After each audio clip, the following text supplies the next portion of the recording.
മെസ്സിയെ കേരളത്തിലെത്തിക്കുമെന്ന് പറഞ്ഞ് നടത്തിയ തട്ടിപ്പിൽ GST വകുപ്പിന്റെ അന്വേഷണ റിപ്പോർട്ട് ഉടൻ പുറത്തുവരും. ഒരാഴ്ചക്കകം റിപ്പോർട്ട് സമർപ്പിക്കാനാണ് പ്രത്യേക സംഘത്തിന്റെ നീക്കം.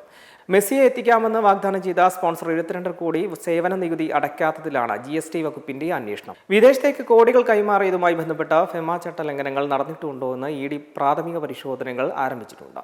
കള്ളപ്പണ ഇടപാടുണ്ടോ എന്ന സംശയവും EDക്കുണ്ട്. കായിക വകുപ്പ് സെക്രട്ടറിയുടെ റിപ്പോർട്ട് വിശദമായി പരിശോധിക്കും. വിദേശ പണമിടപാട്, കള്ളപ്പണം വെളുപ്പിക്കൽ, സർക്കാർ സംവിധാനങ്ങളെ ദുരുപയോഗപ്പെടുത്തൽ തുടങ്ങിയ ആരോപണങ്ങളാണ് കായിക വകുപ്പിന്റെ അന്വേഷണ റിപ്പോർട്ടിലുള്ളത്.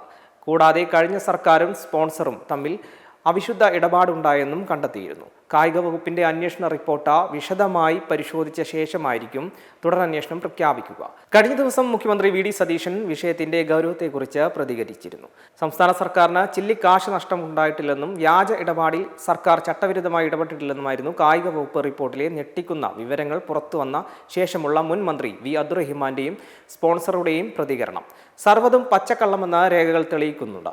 മെസ്സിയെയും അർജന്റീന ടീമിന്റെയും കേരളത്തിലേക്ക് കൊണ്ടുവരുമെന്ന് പറഞ്ഞുള്ള തട്ടിപ്പിലും ചട്ടലംഘനത്തിലും കഴിഞ്ഞ LDF സർക്കാർ ഇടപെട്ടതിന്റെ കൂടുതൽ തെളിവുകൾ പുറത്തുവന്നു. മുൻ മുഖ്യമന്ത്രി പിണറായി വിജയന്റെ അധ്യക്ഷതയിൽ ചേർന്ന യോഗമാണ് സ്റ്റേഡിയം കൈമാറാൻ നിർദ്ദേശിച്ചതെന്നും കണ്ടെത്തലുണ്ട്. BLM കേരള, തമിഴ്നാട്, പോണ്ടിച്ചേരി